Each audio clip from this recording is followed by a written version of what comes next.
The night rain poured down as if it wanted to tear the sky apart. Lam Hao Thien was thrown off a cliff hundreds of feet high. His body slammed against the mountainside before plunging straight into the dark abyss below. The dry crack of breaking bones echoed amid the howling wind. Blood streamed from the corner of his mouth, mixing with the rain and staining the cold rocks red. At the edge of the cliff, a lone figure stood motionless in the downpour, Han Trak Fong. There was no killing intent in his eyes, only the cold cruelty of someone testing his prey. Trash doesn't deserve to live in this world. Hao Thien struggled to rise. His spine felt as if it had been crushed, his knees trembling and numb. But in his mind only one image remained, his father collapsing in a pool of blood years ago, and his little brother still waiting for him to return. He clenched his fists, fingernails digging deep into his palms. I can't die. The icy wind swept through the abyss, as if mocking the words of someone so weak. The world of martial arts had no place for mercy.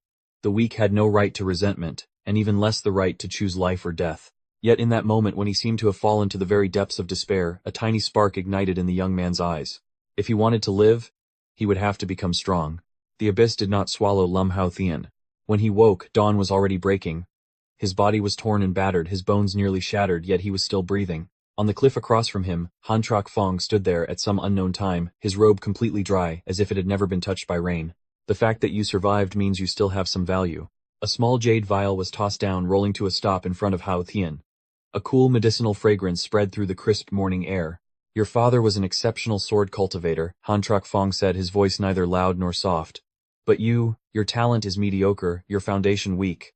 If nothing changes, you'll only die as a nameless nobody. Those words were like blades stabbing straight into the young man's pride. Hao Thien knew it well. In the clan he had always been the slowest. At the martial hall he was always left behind. After his father's death, the looks people gave him held nothing but pity or contempt. He did not fear pain. He feared something else becoming useless. Drink the medicine. Then enter the cave behind you. Han Trak Fong pointed toward the pitch-black cave entrance, dark as the mouth of a demon. You want to become strong? Then first, survive. Lam Hao Thien lifted his head and looked at the pitch-black cave behind him. A freezing wind blew out from within, carrying the damp scent of mildew mixed with the thick metallic stench of blood. He uncorked the jade vial and swallowed the spirit medicine. A burning heat spread through his limbs, and the bones that had been numb gradually regained sensation. The pain did not disappear, but it was enough for him to stand. Han Trak Fong said nothing more. With a casual wave of his hand, the rock beneath his feet shattered, then gathered in midair, condensing into a rough gray-black sword. The hilt dropped in front of Hao Thien. A sword's quality doesn't matter. The one who wields it does. Hao Thien gripped the cold hilt tightly. It was neither sharp nor imbued with spiritual energy, just a chunk of stone ground into the shape of a blade. But at this moment, it was all he had. There are low-level beasts inside the cave. And venomous insects, Han Trak Fong said. I'll give you the time it takes one stick of incense to burn. He lit the incense, and a thin stream of smoke drifted upward into the mountain wind. If you don't walk in, I'll throw you in. There was no way back. Hao Thien drew in a deep breath and stepped toward the darkness. Each step felt like he was crushing his own fear beneath his feet. From that moment on, he understood clearly. To become strong, one must first dare to walk into a place where no one can save you. Many years later, the martial Grand Assembly in Tianwu City was packed with powerful cultivators from every corner of the realm. On the high platform, one name was spoken with open disdain until its owner stepped forward. Lam Hao Thien. He was no longer the trembling boy who once stood before a cave entrance. His gaze was calm, his aura restrained like the surface of a still lake. Behind him, Sword Sovereign Xie Yunming watched in silence. An elder of the mysterious Extreme Pavilion stepped forward with a cold laugh, his words laced with killing intent. I heard you used to be trash. Hao Thien did not answer. He drew his sword. It was no longer the crude stone blade of years past, but the Haoran sword. The moment its edge left the scabbard, the entire arena seemed to tighten, as if gripped by an invisible hand. He struck with a single slash. Not wild, not ornate. Just a pure streak of light cleaving across space. The elder didn't even have time to change expression, before his defenses shattered, and his body was blasted off the platform. The surge of blood energy that tried to rise was instantly suppressed and dispersed by the sword intent. Silence fell over the arena. Xie Yunming spoke softly. You've touched the threshold of the sword of life. In that very instant, Hao Thien felt it clearly, man and sword becoming one. The spiritual energy of heaven and earth trembled as light descended from the sky, enveloping his body. Under the stunned gazes of all present, he broke through to the next realm.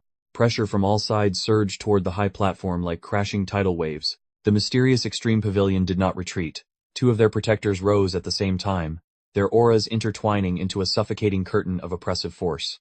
Several neutral factions quietly shifted their positions. No one wanted to stand on the wrong side once a great battle erupted. At last a proposal was put forward, hanging over everyone's heads like a suspended blade.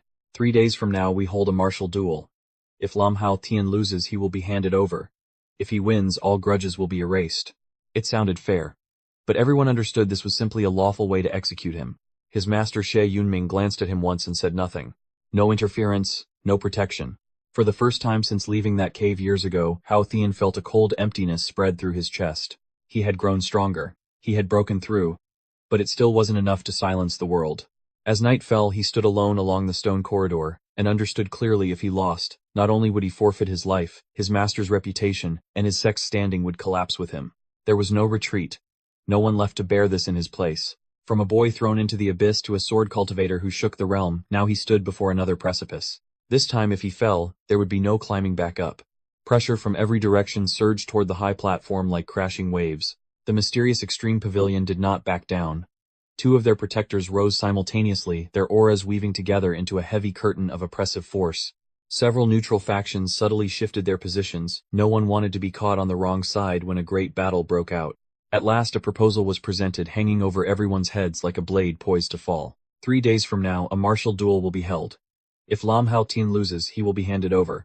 If he wins, all grudges will be wiped clean. The words sounded fair, but everyone understood this was simply a lawful way to execute him. His master Xie Yunming glanced at him once and said nothing. No intervention. No protection. For the first time since walking out of that cave years ago, Hao Tian felt a cold emptiness spread through his chest. He had grown stronger. He had broken through. But it still wasn't enough to silence the world. As night fell, he stood alone along the stone corridor, and understood clearly, if he lost, it would not only cost him his life, his master's reputation and his sect's standing would crumble as well. There was no retreat.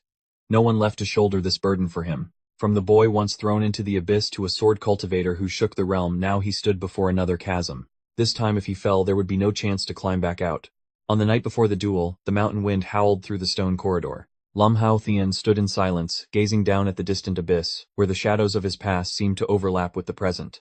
All these years he had practiced the sword so he would not be trampled. He had grown stronger out of fear of death. Yet the higher he stood, the more he realized that fear had never truly left him. You're still holding your sword to fight against the world. Xie Yunming's voice sounded from behind him, calm as an undisturbed lake. Your sword is fast and powerful, but it's heavy.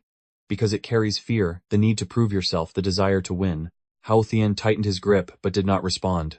His master stepped closer, and placed a single finger against the blade. The swordsman and the sword are not separate.